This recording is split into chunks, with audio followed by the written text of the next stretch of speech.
né? Pastor, meu neto, Ian, já falei com ele de vocês, para vocês dele, veio Jesse e Joana também.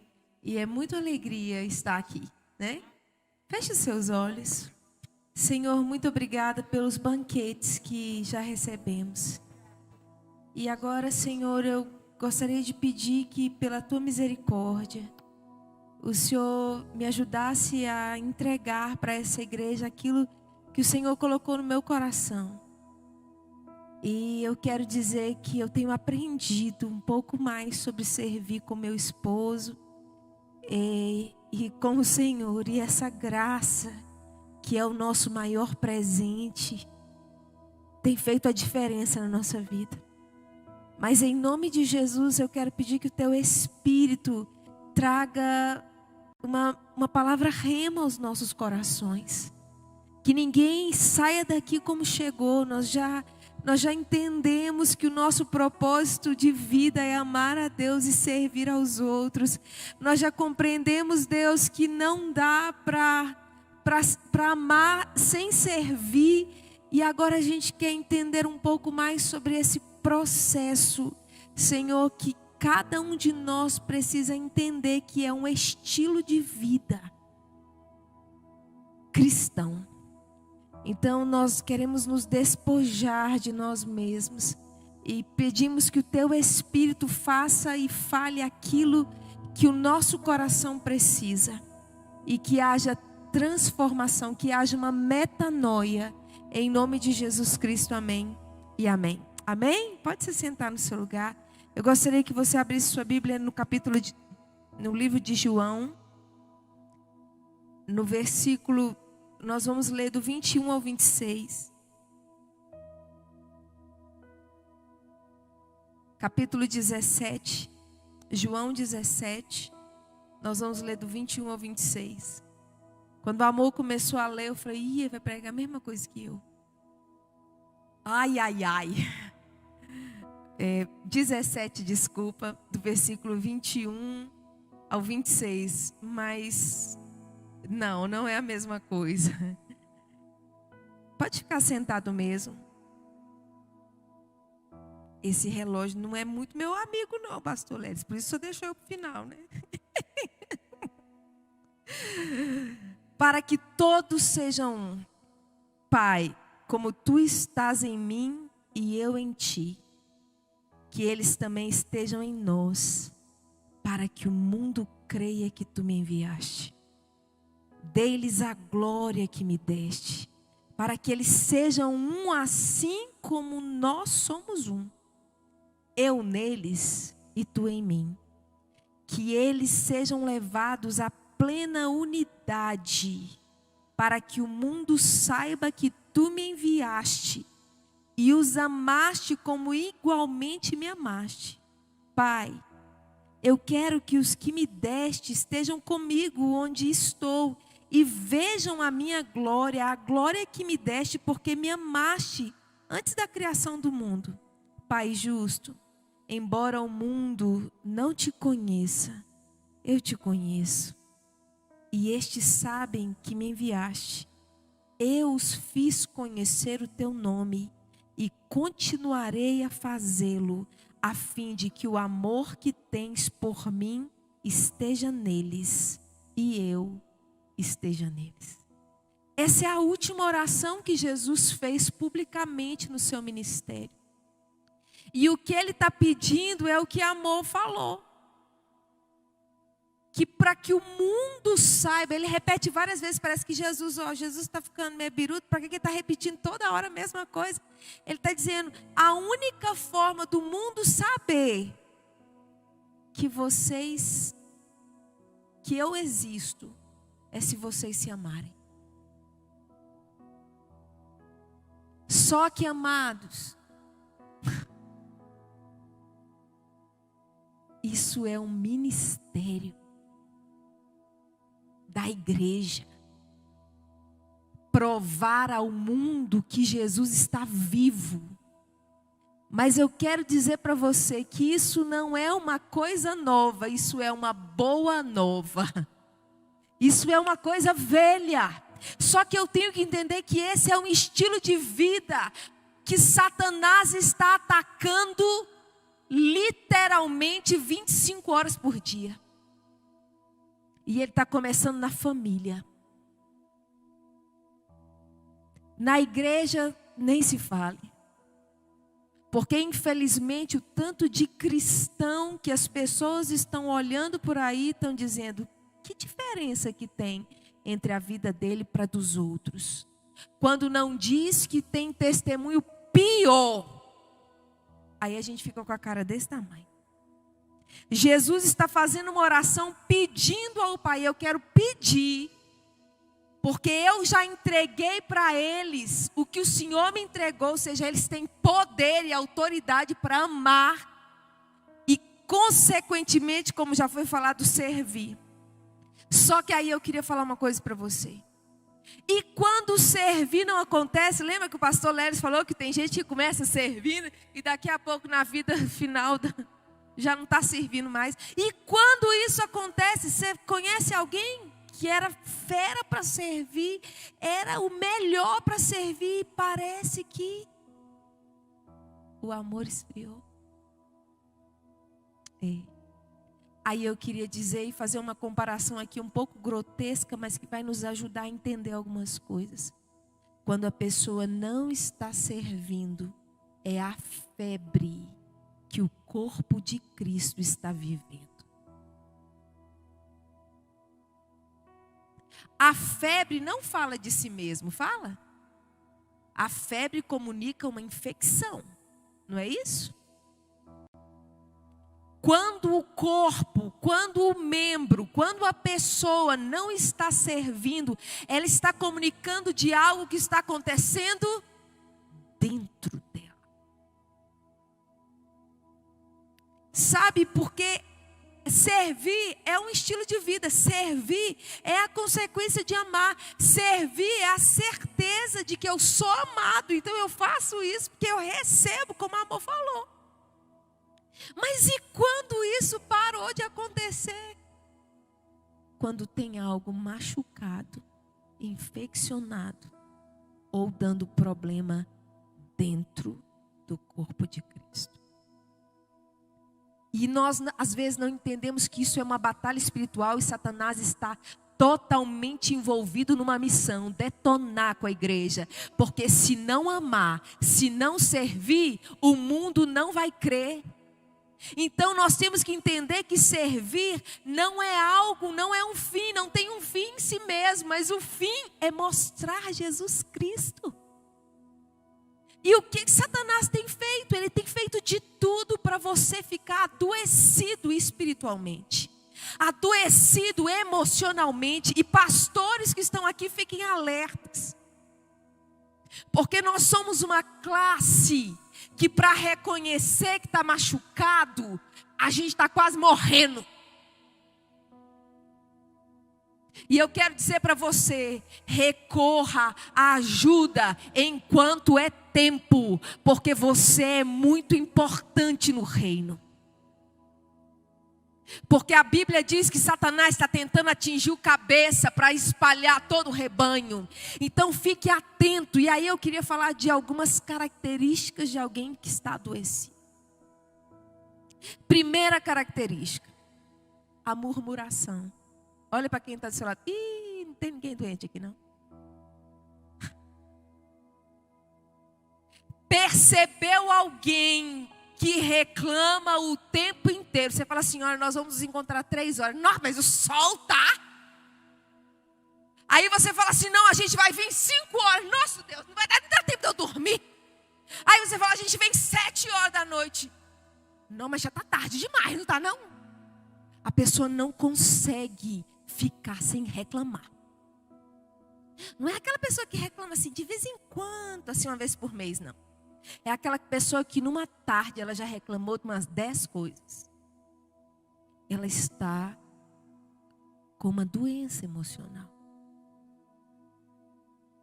Ela não consegue servir não, gente. Ela tá com uma obstrução. Porque a Bíblia diz que se eu estou murmurando, eu vou ficar dando volta no deserto. E eu estou indo para longe do meu propósito. Fala para quem está do seu lado. Lá na sua casa não deve ter ninguém que murmura. Mas para de ficar julgando os outros e julga a ti mesmo. Segunda característica, amado. Eu não vou falar de muitas não, porque o tempo não me permite. Segunda característica de quem não está no seu melhor. Ele só quer se isolar. Satanás, isso é uma estratégia de guerra dos tempos antigos. Para ganhar uma guerra, eles isolavam, eles dividiam o exército e colocavam o exército de pouquinho em pouquinho, e eles iam, ó. Satanás está fazendo de tudo para pôr a igreja acuada, isolada, porque ela é presa fácil. E a Bíblia diz, Provérbios 18:1, que aquele que se isola insurge-se contra a verdadeira sabedoria. A gente acha que ninguém vai entender a gente? A gente acha que ninguém pode nos ajudar? A gente acha que é melhor a gente sozinho do que mal acompanhado? A gente acha que os outros não vão nos entender?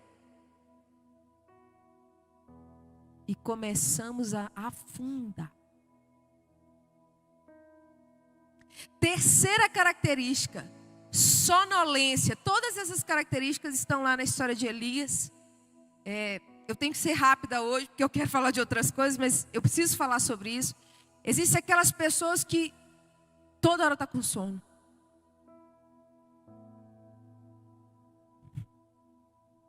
A pessoa dorme.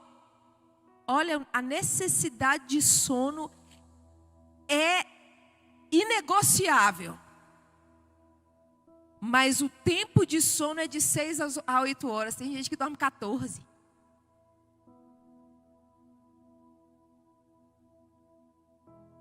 Está alimentando o espírito da preguiça. Sabe, a sonolência. E não, sonolência não é só de dormir, amados. A sonolência também de estar o tempo todo ocupado para não raciocinar sobre a sua vida. Aí a pessoa fica o tempo todo assistindo novela, o tempo todo na rede social, o tempo todo jogando videogame. Por quê? Porque consegue pensar na vida dos outros, vendo Big Brother, mas não consegue resolver os seus problemas pessoais. Sonolência espiritual. Já se contentou que a vida é aquela catástrofe e prefere dormir do que raciocinar, porque a única pessoa que pode mudar a sua vida é você. Satanás está te dando uma sonolência emocional. E aí você está assim, na hora que é para servir, você...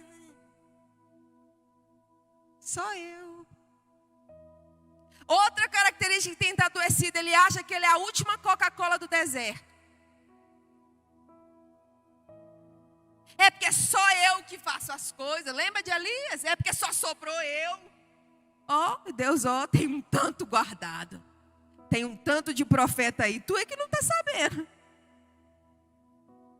É só eu que trabalho nessa igreja. É só eu que faço as coisas. É só eu que tenho que fazer. Sobra tudo para a mesma turma. Sobra tudo. Amados, como disse amor, é um privilégio. E se foi eu que fui escolhida para servir, Senhor, eis-me aqui. Sabe, outra característica de quem está adoecido, não consegue resolver os seus problemas pessoais. Os problemas de 1900 antigamente continuam sendo os mesmos.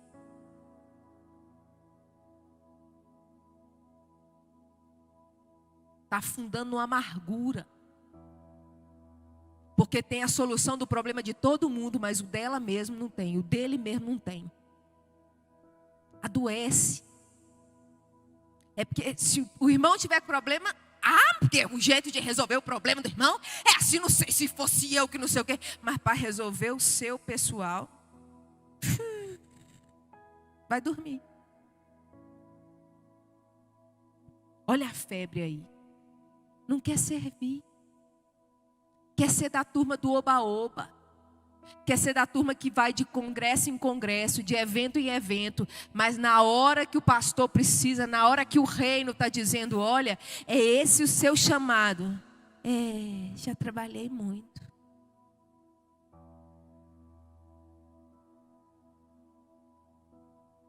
Adoecimento, essa é a febre que infelizmente, pastor, está atingindo a igreja. Olha para quem está do seu lado aí, quem é que já amou servir?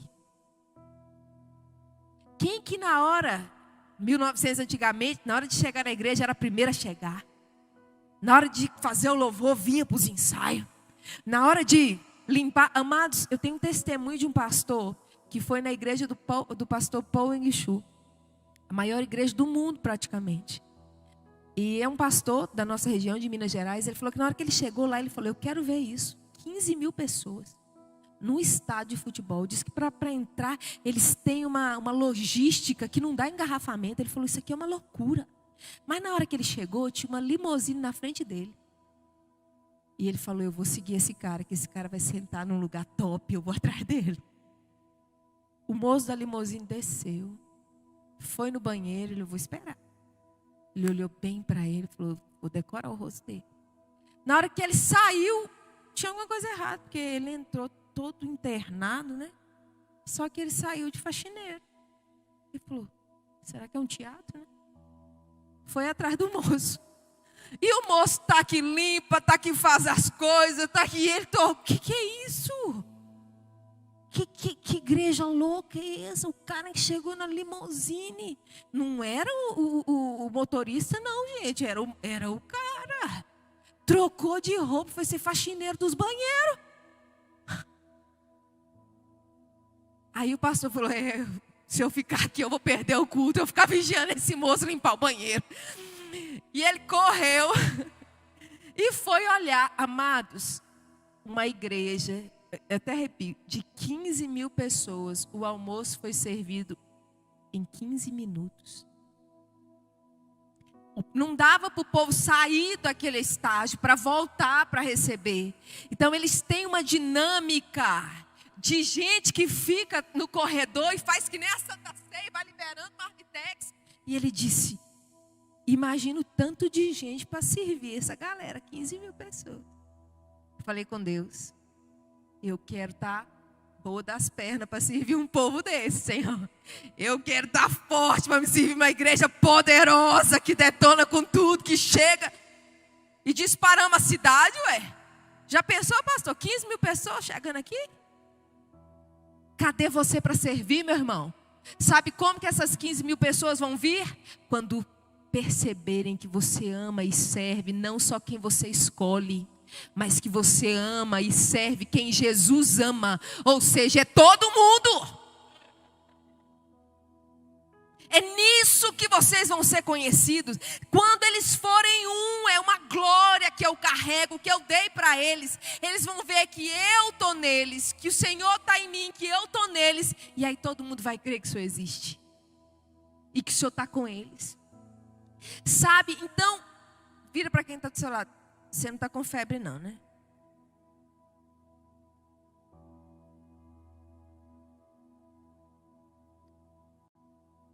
Eu queria dizer para você, isso já é bem, como que eu vou dizer, bem geral. Tem sido estudado as 5 linguagens do amor, né? Num linguajar bem fácil de entender, as palavras de afirmação, que é aquela pessoa que o tempo todo está dizendo, eu te amo, eu te amo. Ai, como você está linda. São as pessoas que têm facilidade com a fala de afirmação. Nós temos aquele que gosta de dar presente, né? Ele pode não dar uma grande coisa, mas tem hora que ele dá grande coisa. Mas pode chegar com uma flor, chega com um bombom, chega com um perfume. Toda hora, lembrei de você. Ele tem essa linguagem. Tem uma outra característica que é a presença. A pessoa pode ficar lá que nem múmia, mas ela está lá do seu lado. Ela gosta de estar perto, tá? Nós temos ainda, deixa eu ver mais qual. Nós temos o tempo de qualidade, né? O tempo de qualidade é esse de estar presente, tá? Então, se você estiver junto com a pessoa, você está dando tempo para ela. E eu queria falar para você do serviço. Então vamos lá, peraí, não sei se eu estou. Palavra de afirmação. E o toque. Obrigada, Jesse. Aquela pessoa que ele tem que estar pegando no você. Nem que seja te dando um tapa, nem que seja dando um beliscão. Mas é a forma dele demonstrar esse amor. E o serviço. E aí Deus colocou algo no meu coração. Cada pessoa tem uma ou duas linguagens do amor, tá? Por que a gente é colocado em família? Para a gente aprender as linguagens do outro. Como que a gente aprende a linguagem do outro? Quando a gente dá sem cobrar. Tem um tanto de gente ficando adoecido, dando febre emocional, porque queria receber um eu te amo, mas está recebendo um tapa, um beliscão, um abraço apertado. Preste muita atenção, esse é um testemunho também. O pastor é muito de serviço, muito de presente. E eu, agora que eu aprendi o serviço, mas eu sou muito de palavra e muito de tempo de qualidade. E uma época eu ficava revoltada. Porque eu falava para ele, eu amo você. Até que no início do namoro ele falava mais. Mas a gente vai fazer 24 anos de casado. Então, tipo assim, ele não é muito de falar. E eu ficava numa tristeza, e eu brigava, você não fala, você só pode não me amar. Tinha vezes que eu perguntava, você me ama? Ele disse, você já sabe bem, é tão mais fácil dizer, eu te amo, é muito mais fácil. Para que você está querendo ouvir isso de novo? Ai, não. E eu chorava, eu virava para o canto e eu chorava. Até que um dia, eu estava na Ponte Nova, eu lembro como se fosse hoje. Deus falou assim, quando Jesus quis ser amado, ou quando Jesus quis almas, o que ele fez? Ele deu a alma dele, ele deu a vida dele. Aí eu lá veio uma pegadinha, Jesus está querendo me pegar. Eu ouvi nitidamente. Ele falou assim, o que você quer? Eu falei, que ele diga que me ama. Aí ele disse, mas para quem que eu dei essa linguagem? Foi para ele ou para você? Se eu dei para você, é você que tem que usá-la. E eu tinha parado de falar, eu tinha começado a amargurar, porque eu ficava aborrecida. Até que também eu ouvi uma piada, né? Diz que uma certa mulher levou o marido no gabinete do pastor, e na hora que chegou lá, falou, o marido nem sabia para que ia lá, e ela falou, pastor, eu trouxe o senhor e meu marido aqui, porque a gente vai separar. O marido, que é isso, mulher, tu tá doida? Que separar que eu não estou nem sabendo, né? Pastor, é porque esse homem não me ama, pastor, esse homem não me ama. Mulher, quem te disse isso? Você nunca diz que me ama, né? Aí ele virou e falou assim, no dia que eu casei, eu falei que eu te amo. O dia que eu mudar de ideia, eu te aviso. Aí eu falei, ai meu Deus, será que meu marido vai fazer isso comigo, né? Sabe? Mas às vezes você está cobrando do seu marido uma linguagem de amor, ou cobrando da sua filha, ou cobrando da sua igreja, ou cobrando do seu pastor, uma linguagem que Deus deu para você. E Deus está dizendo, se eu dei para você, é você que tem que dar. E à medida que você for dando sem cobrar, a pessoa vai aprender. Vamos pensar numa aula de inglês. Se eu ficar assim, você tem que falar inglês. Fala isso. Hey, good morning. Hey, o que você está falando? O menino parece que fica até tenso e não vai aprender. Mas se você começar a conversar com ele, falar uma frase hoje, uma frase amanhã, daqui a pouco ele está falando naturalmente. E eu ainda brinquei esses dias, né? Que há pouco tempo atrás, a gente estava de noite, eu falei assim, amor, eu te amo. Aí ele me olhou assim, ficou me olhando. Eu, ai meu Deus, o que será que está acontecendo? Ele ficou me olhando assim. Aí ele disse assim, eu te amei primeiro. Não, quase que eu chorei. Acho que eu até chorei. Aí eu, ai meu Deus. Sabe, é uma coisa assim. Mas porque eu parei de cobrar. Vire para quem está do seu lado, a cobrança adoece os relacionamentos. E aí a gente começa a dar febre. Mas aí o que Deus falou comigo? Existe uma linguagem universal hoje que é o inglês. E existe uma linguagem do amor universal, que é servir. É a linguagem universal que toda a igreja tem que saber praticar. E não tem jeito da gente forçar o outro de servir. A gente vai ter que ensiná-lo servindo no caminho. Sabe? É igual o sangue O positivo. Ele é doador para todo mundo. Não é isso o sangue O positivo?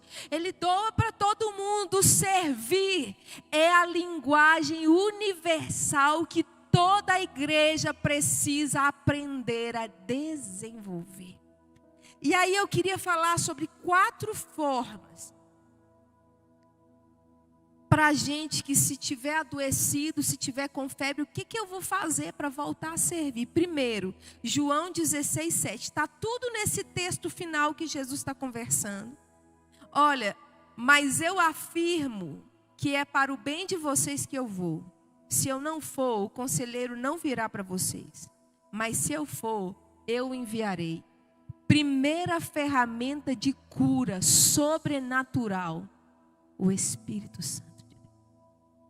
Só que às vezes a gente está tão amargo que a gente está apagando o Espírito. Vocês lembram? Não apagueis o Espírito, como é costume de muitos. Ou seja, o Espírito está dizendo, deixa eu usar você. E você... Tem uma voz aqui do além. Não apague o Espírito, deixe o Espírito voltar a sensibilizar teu coração. Porque às vezes tem alguém carregando alguma coisa e o Espírito está assim, vai lá e ajuda você. Vão achar que eu sou oferecida. Não, amado, vão achar que você é servo, que você é serva, que você é cristão, que você é cristã. Tá? Então, primeira ferramenta ou arma, essa é uma das armas mais poderosas que nós temos, que é o próprio Deus vivendo dentro de nós. E às vezes, quando nós estamos com febre, a gente fica delirando, a gente não ouve o Espírito direito. O Espírito está dizendo, há quanto tempo sua vida está parada? Há quanto tempo você está com febre? Há quanto tempo você não serve? Há quanto tempo você está vivendo uma nostalgia? De ir para a igreja por obrigação, de fazer as coisas por obrigação. E antes você não era assim, está na hora de deixar Jesus te curar. E às vezes nós estamos enfermos por causa dessas linguagens que não são compreendidas. Porque a gente espera que o outro faça o que nós fomos chamados para fazer. Segunda ferramenta de poder e autoridade, João 17, eu vou ler o verso 6, o 14 e o 17. Olha, eu revelei teu nome àqueles que o mundo me deste, que do mundo me deste. Eles eram teus, tu os deste a mim, e eles têm obedecido a tua palavra. Versículo de número 14, dei-lhes a tua palavra, e o mundo os odiou, pois eles não são do mundo, como eu também não sou. Versículo 17, santifica-os na verdade, a tua palavra é a verdade. E agora João 15:3, vocês já estão limpos pela palavra que tenho falado. Amados, a única coisa que tira os carrapichos da gente é a palavra. A Bíblia, ela é comparada à água que lava, que limpa, que purifica. A Bíblia foi a única coisa utilizada por Jesus para vencer Satanás. E Satanás sabe ela como ninguém. Como poucos, né? Como ninguém não, porque Jesus sabia mais. E Satanás é especialista em meias verdades. Ele conta uma verdade e injeta uma mentira por trás da verdade. Para que você comece a duvidar da verdade inteira. Entende? Ele é expert em ser falsificador. Se você não souber a palavra, você é presa fácil. Sabe, nós precisamos entender que a palavra precisa ter um lugar no nosso dia a dia. Nós precisamos entender que a palavra precisa estar na minha rotina diária. Senão, eu não sou cristão. Porque Cristo tinha relacionamento com a palavra. Ou melhor, Cristo é a própria palavra. Se eu não me relaciono com a Bíblia, se eu faço todas as coisas no meu dia, mas eu não tenho tempo para ela, eu não estou desenvolvendo o cristianismo dentro de mim. Eu não estou sendo limpo. E eu vou ser engodado por Satanás. Eu quero ir num texto, é uma loucura, eu tenho umas loucuras de vez em quando. Daniel capítulo 8, verso 13, diz assim, olha. Então ouvi 2 anjos conversando e um deles perguntou ao outro: quanto tempo durarão os acontecimentos anunciados por essa visão? Até quando será suprimido o sacrifício diário e a rebelião devastadora prevalecerá? Preste atenção. Daniel teve, até o capítulo 8, teve 2 visões. Antes dessas 2 visões, ele só interpretava as visões dos reis. Mas a primeira visão, ele teve uma visão com 4 seres. E aqui na segunda, ele tem uma visão de um carneiro e de um bode. E é muito lindo, porque o livro de Daniel é um livro profético e histórico. O livro histórico é o que conta o que já aconteceu. O livro profético é o que conta uma história que ainda vai acontecer. E Daniel está dizendo aqui de uma luta entre a Babilônia e a Grécia. Preste atenção. Eu estava estudando esse texto hoje. E Deus falou para mim que essa guerra já aconteceu. Mas que ao mesmo tempo ela está acontecendo. E o bode, que é a Grécia, pisa sobre o carneiro de uma forma que ninguém consegue contê-lo. Preste muita atenção no que eu vou dizer. O carneiro é a Babilônia. E a Babilônia são os múltiplos simbolismo dos múltiplos prazeres que a gente tem. Mas a Grécia é símbolo de intelectualidade no mundo inteiro. Quem está me entendendo, diga amém. De lá que vieram os filósofos, muita bagagem. E sabe o que Deus me disse? Que o conhecimento humano está erguendo os homens a um prazer maior do que os seus prazeres. E tem suprimido o sacrifício diário. Eu não sei se eu estou me fazendo entender. A Grécia simboliza a intelectualidade. Não tem nada errado de você estudar. Pelo contrário, eu estudei, meu marido estudou, eu incentivo a igreja o tempo todo a estudar.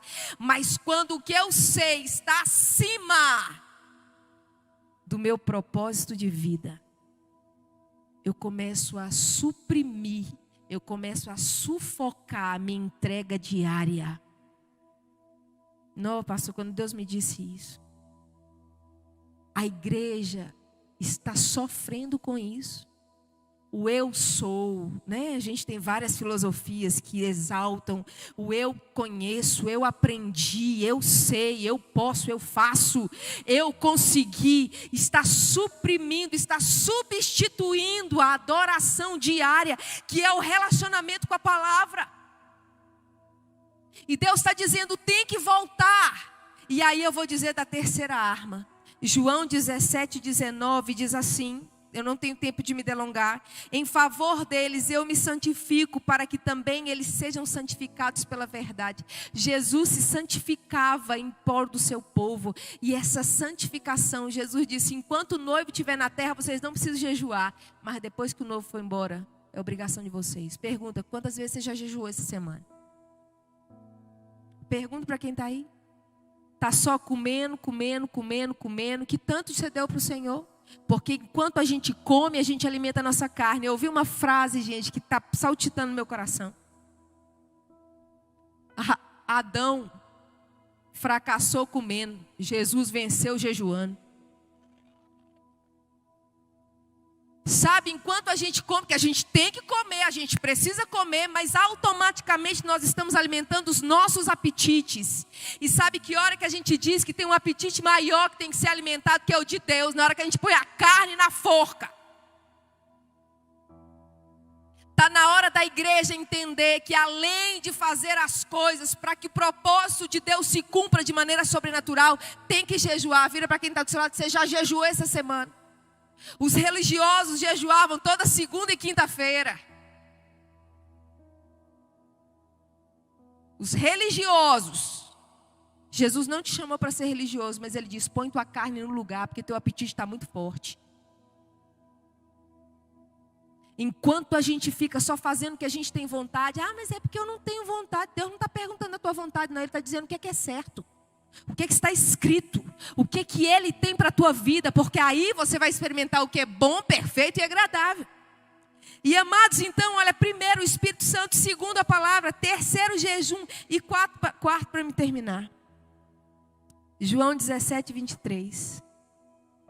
Eu neles e tu em mim, que eles sejam levados à plena unidade. Preste atenção. A única forma de curar a ferida é andando em unidade. Satanás quer que você se isole, porque as dores vão continuar lá aumentando, virando cratera. E você ainda vai dizer, não, os outros que me machucou, eu vou ficar lá agarrado nos outros. Amados, Lázaro sai para fora, o que Jesus faz? Desatem o morto, nem o morto, né? Porque ele não é morto mais. Desatem o Lázaro, precisa de alguém para te desatar. Precisa de alguém, e é na unidade que você vai descobrir onde estão as suas feridas. Onde que você fica zangado à toa. Tem uma doença, tem uma dor aí. Onde você reclama à toa. Onde você, quando acontece o problema, você quer deitar e dormir, tomar um remédio para não acordar, ou para acordar só no outro dia. Porque infelizmente, o povo está assim agora. Estou com um problema, eu vou lá e tomo uns remédios para me dormir. Que é melhor, que eu não sofro. E aí você dopa a única pessoa que pode mudar a sua história. Sabe, olha, é na mistura que a gente vai se desatando. A cura só vai acontecer quando a gente vê a ferida. E é na hora da dor que se cura. Porque se não doer, ou se doer, você fala assim, não, vou colocar ali debaixo do tapete. Dá nada não. Quando você vê, meu filho, você está na beira do precipício e nem sentiu. Sabe, não é o fim em si mesmo servir. É uma oportunidade da gente ver o que precisa ser tratado dentro da gente. Sabe, olha, o fim é a glória de Deus. O diabo está adoecendo pessoas para tentar desviar pessoas do seu propósito. Mas é um estilo de vida. Ele viveu assim. E aí eu encerro com João capítulo 4. Verso de número 34. E eu digo, se você estiver ferido, amado, está na hora de você encarar isso e decidir mudar. E disse Jesus, a minha comida é fazer a vontade daquele que me enviou e concluir a sua obra. Quem ama, quem é amado quer amar. Se não quer amar é porque está ferido. E aí eu vou dizer para você, não fique julgando o outro, não, julgue a si mesmo. Sabe, Jesus está olhando para a gente e está dizendo, eu quero que vocês aprendam a desenvolver uma linguagem universal. Sabe, que dia que você chegou e viu que a cadeira está fora do lugar e foi lá colocar a cadeira no lugar? Que dia que você chegou como esse homem na limusine e falou, hoje eu vou chegar e já vou limpar o banheiro. A gente chega, mano, põe o bumbum, desculpa a expressão, nessa cadeira. Ainda reclama. Ou que o som está alto. Ou que o moço está tocando errado. Ou que o outro cantou desafinado. Mas quem é que ficou no ensaio? Quem é que veio 2 dias antes? Quem que chegou antes da hora para o culto acontecer? A gente começa a criticar quem está servindo. Porque quem não serve, critica quem serve. Sabe, Deus está dizendo, olha...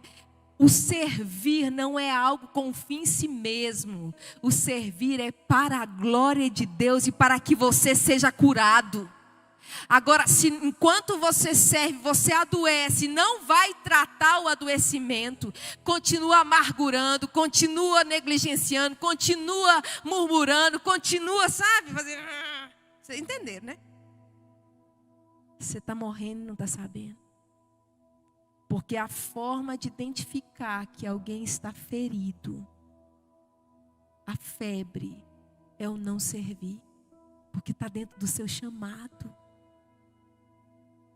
Eu costumo dizer que a cruz é um símbolo vertical e horizontal de amor a Cristo e servir. Ela só é completa com os dois. É o sangue e o pão.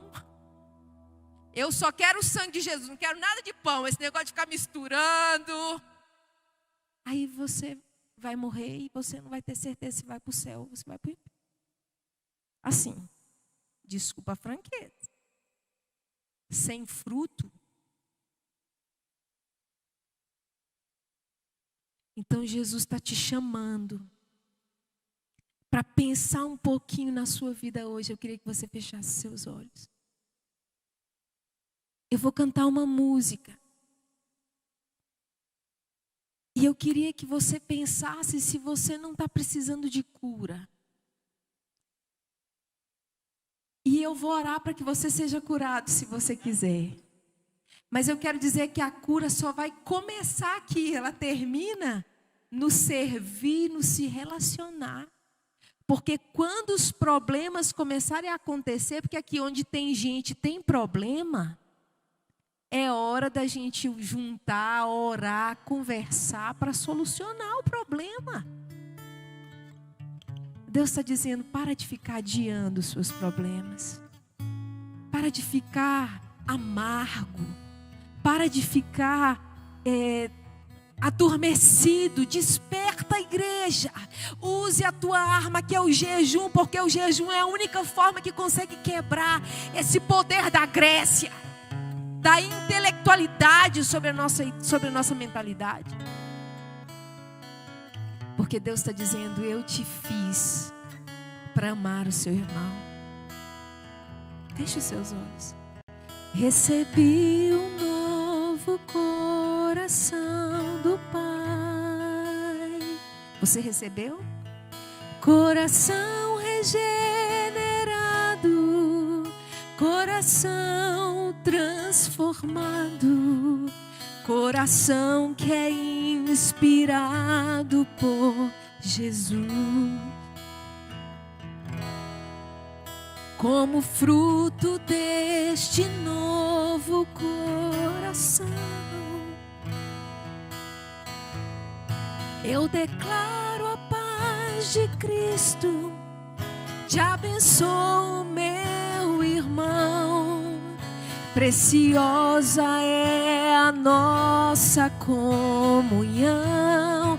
Você foi construído para ser um corpo só. Somos corpo, assim bem ajustado, totalmente ligado, unidos, vivendo em amor, uma família, sem qualquer falsidade, vivendo a verdade, expressando a glória do Senhor, uma família, vivendo compromisso do grande amor de Cristo. Eu preciso de ti, querido. Olha para mim aqui só um pouquinho. Nós temos 23 anos de ministério pastoral. E quando eu não era pastora ainda, eu estava sentada na mesa como pastora. E ela disse, você confia demais nas pessoas. Você é muito pura. Mas você vai ser pastora agora. E você vai entender que a gente não pode confiar nas pessoas.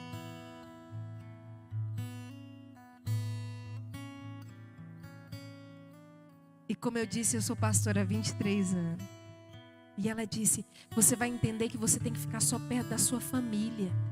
Você tem que se afastar das pessoas, porque elas vão querer te alfinetar. E hoje de manhã nós saímos de casa, era umas 7 e pouco da manhã. E nós fomos para a cachoeira. Pergunta se foi só a minha família. Eu tô rouca de tanto que eu ri, levando lambada da cachoeira nas minhas costas, que eu ficava... Porque eu decidi confiar nas pessoas. Mas elas vão me machucar. Mas você vai morrer por causa disso? Se não tiver machucado, não tem cura.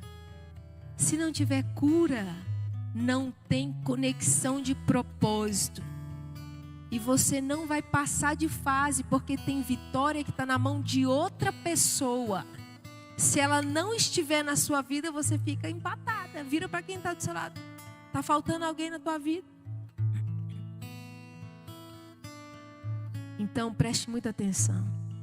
Deus está te chamando para voltar ao primeiro amor. Feche os seus olhos. Se você se percebeu machucado, eu queria que você ficasse de pé no seu lugar. Eu vou orar por você.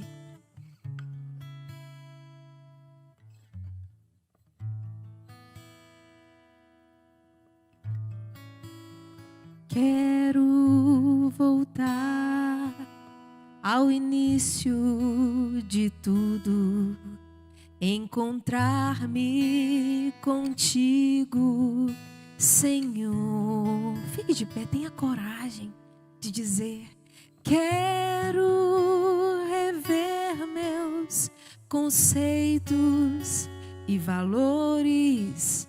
Eu quero reconstruir. Me ajuda aqui, amor. Vou regressar ao caminho. Vou ver as primeiras obras, Senhor. Eu me arrependo. O começo de tudo é o arrependimento. Senhor, se arrependa de viver desse jeito amargo, Senhor, perdido, nostálgico. Senhor, se renda ao senhorio do nosso Deus. Eu quero voltar ao primeiro amor, ao primeiro amor. Eu quero voltar a Deus. Uma atitude pode mudar o seu destino. Eu quero voltar ao primeiro amor, ao primeiro amor. Eu quero voltar a Deus. Senhor, em nome de Jesus, aqui estão algumas pessoas que corajosamente estão dizendo que precisam de cura. Eu gostaria de pedir que o Teu Espírito conduzisse cada um deles, Senhor, ao arrependimento, às mudanças diárias, à alimentação com a Tua palavra, ao jejum e à decisão de correr o risco de ser um corpo em unidade. Não pensar apenas no seu umbigo, Senhor. Talvez esse tempo adormecido é muito confortável, mas é desesperador. Porque não se tem um sentido na vida a não ser viver um dia após o outro.